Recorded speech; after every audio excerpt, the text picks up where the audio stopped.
Hello दोस्तों, मैं हिमांशी। दोस्तों आज हम आपको बताएंगे क्या पूजा करते समय आपकी आंखों में आंसू आते हैं। अगर आते हैं, हम आपको कुछ ऐसे रहस्य बताने जा रहे हैं जिससे आपको पता चल जाएगा कि वो कौन सी अज्ञात दैविक शक्तियाँ हैं जिनकी कृपा आप पे बनी है। दोस्तों हमारे प्राचीन ग्रंथों के अनुसार शुरुआत में यह ब्रह्मांड खाली था, हर तरफ केवल अंधकार था। उसके बाद अचानक ही एक विशालकाय शिवलिंग प्रकट हुआ जिससे यह संपूर्ण ब्रह्मांड पूजा से भर गया। उसके कुछ समय बाद इस ब्रह्मांड में पदार्थ का निर्माण हुआ जिसमें जल, धातु, वायु, अग्नि जैसी कई चीजों का निर्माण हुआ। इसी कारण यह माना जाता है कि इन सभी में भगवान शिव शंकर का वास है। समस्त ब्रह्मांड के कण कण में बसी हुई असीम ऊर्जा शिव ही हैं। शिव जी आदि हैं और शिव जी ही अंत हैं। दोस्तों जब भी आप पूजा पाठ करने बैठ जाते हैं एवं ईश्वर का ध्यान करने बैठ जाते हैं तो आपकी आत्मा का कनेक्शन ईश्वर के साथ होता है, इसलिए सर्वव्यापी है। समस्त सजीव एवं निर्जीव चीजों में उनका वास है। इसी कारण जब आपकी अंतरात्मा का ईश्वर के साथ संबंध जुड़ जाता है तो ईश्वर आपको कुछ संकेत देते हैं। ये संकेत बड़े ही साधारण होते हैं जिन पे हम दुर्लक्ष करते हैं और ईश्वर के संकेतों को समझ नहीं पाते। सर्वव्यापी परमात्मा सभी जीव जंतुओं के आत्मा से जुड़ा हुआ है। जब भी हम पूजा या ध्यान करते हैं तो आपके आसपास का वातावरण सकारात्मक ऊर्जा से भर जाता है और इसी कारण से हमें प्रसन्नता महसूस होती है।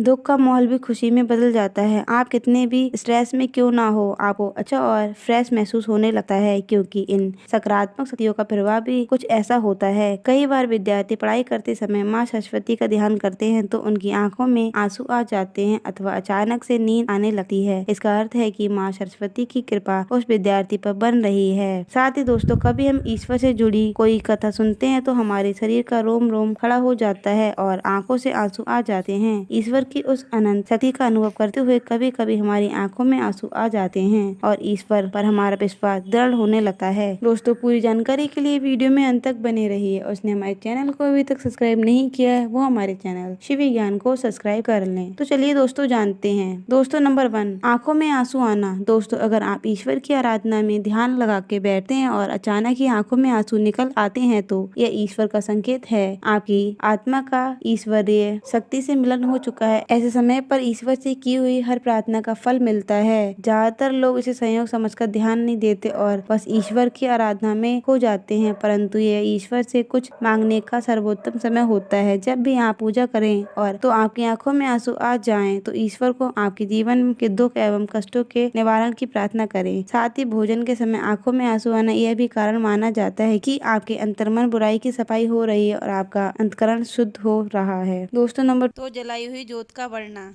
दोस्तों अग्नि पंचतत्व में से एक है, इससे भगवान शंकर का वास है। अगर आप पूजा कर रहे हैं और आपके सामने रखी दीपक या आरती की जोत बढ़ जाए तो यह एक ईश्वर का संकेत है कि आपकी पूजा असच भक्ति से प्रसन्न है। ऐसे समय पर हमें ईश्वर को प्रार्थना करनी चाहिए और अपनी मनोकामना बतानी चाहिए। दोस्तों नंबर 3, धूप बत्ती का धुआं। पूजा करते समय यह देखते हैं कि आपके द्वारा लगाई हुई अगरबत्ती एवं धूप बत्ती का धुआं इष्ट देव की प्रतिमा की ओर जा रहा है तो इसका अर्थ यह है कि आपकी पूजा को ईश्वर ने स्वीकार कर लिया है। दोस्तों नंबर 4, फूल का गिरना। अगर आपके पूजा एवं ध्यान से पहले ईश्वर की प्रतिमा पर फूल चढ़ाया है और ध्यान एवं पूजा करते समय अगर वह फूल आपकी ओर गिरता है तो यह बड़ा ही शुभ माना जाता है। इसका अर्थ यह है कि आपकी आराधना को ईश्वर ने स्वीकार कर लिया है। दोस्तों नंबर 5, द्वार पर गाय का आना। भगवान शिव जी की आरती एवं पूजा के समय द्वार पर गाय आती है तो यह बड़ा ही शुभ संकेत माना गया है। दोस्तों तो ये थी हमारी आज की जानकारी। वीडियो पसंद आई तो वीडियो को लाइक करें और कमेंट बॉक्स में बताएं आपको पूजा करते समय कौन कौन से संकेत मिलते हैं। धन्यवाद।